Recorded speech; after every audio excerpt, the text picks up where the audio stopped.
You want to look at those samples better? My name is Brian Pardick. I'm president and partner in a company called Drexel Metals. We're a $30 million metal roofing manufacturer located in Ivyland, Pennsylvania, with offices in Denver, Colorado, Pittsburgh, Pennsylvania, Tampa, Florida. I also sit on the board of the directors for the Metal Construction Association, so we talk all over the country about the benefits of metal roofing.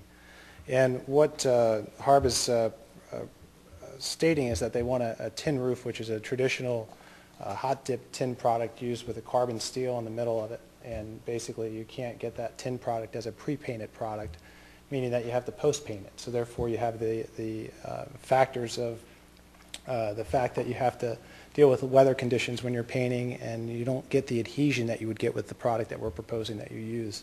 The product that they're going to proposing that you use is something called a Kynar 500 paint system. It's a lot like Teflon in its chemical makeup, and the fact that it won't fade, it won't chalk, it won't peel. So it's covered under a 35-year paint finish warranty backed by us, as well as Akzo Nobel, who's our paint supplier, who's the world's largest paint supplier. They own Glidden and some of the others. The product itself is made of recycled material. It's made of Galvalume, which is a coated carbon steel, which is a combination between a zinc and aluminum coating on the surface. So therefore, if it does get scratched, it's not going to rust red like you would normally see an old painted barn roof rust red. This is a product that we're looking at giving at least 50 years of lifespan and life cycle for the product. So as far as the product goes, in comparison, we're members at Lookaway Golf Club in Buckingham. The Lookaway clubhouse that has been used a tin roof. It's been, Lookaway replaced that roof 7 years ago. It's been painted 5 times so far. And our metal roof is used on the Caddyshack with the pre-painted metal roofing. You can't tell the difference aesthetically, and our product obviously hasn't been painted. So I just wanted to bring that to your attention. Any questions for me? I have a question. Do you have any experience using this in any other historic areas in the immediate Delaware Valley? Yeah, absolutely. The borough of Doylestown actually has our metal roofs. Fort Hook Farm's got our metal roof on it right there in the borough, as well as right on State Street in Doylestown. I live in Doylestown, so it's right on State Street. You can see our roof right above the athletic. It was once the running shop. It's right there in the borough. This is new construction or? No, it's historic. Historic. Yeah, absolutely. Thank you. Yeah. Jim, can I ask you again? I'm sorry. Thank you. Yes. Yes. So 2 questions for you. One, this is not a previously approved material. Right, correct. Is it a currently approved material? HARB is stating that this is not a material that is approved for this in the historic district for this particular use. Is that correct? That's correct, okay. yes. Okay. Yep. All right. And did you discuss these various attributes of this newer material with the applicant? And I made it clear to everyone that the criteria for HARB cannot include cost or energy efficiency, as crazy as that sounds. It's something that we can't judge the appropriateness of something with those criteria because there's nothing that we can, judge it by. So the state said you generally can't talk about like money or energy efficiency when it comes to historic preservation. I find it a little nutty sometimes, but that it just clears the way for like a more objective review based on the Secretary of Interior standards. So it's HARB's feeling that this particular material would not be appropriate for this house? We just thought that this type of material would not be appropriate for a replacement. Now, we would certainly be open to looking at it as an addition or for new construction, but we're trying to be very consistent with replacement materials on existing structures. Any other questions for Jim? Okay. Just one question. Sure. At the work session. Sure. Mic down. At the work session last week, we discussed HARB's recommendations with respect to materials for sidewalks and driveways. Is HARB's position with respect to the applicant's suggested material kind of philosophically consistent with Harb's position with respect to the materials to be used in the historic district for driveway and sidewalk Well, replacements? it's a little different because we don't review driveways and walkways. And it came up a couple years ago whether or not we should do that.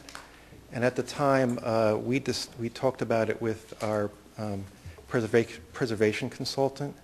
And there was a lot of concern about how do we judge the appropriateness of macadam? How is it historic? And it just seemed, it was a very tricky thing or subject to add to our list of items to look at because we have no measuring stick for items like that.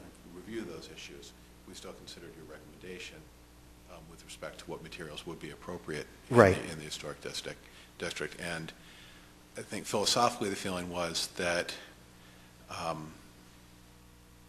there are perhaps better material, objectively better materials, or certainly cheaper materials that could be used for driveways and sidewalks in the historic district, but that wasn't what Harb's recommendation was.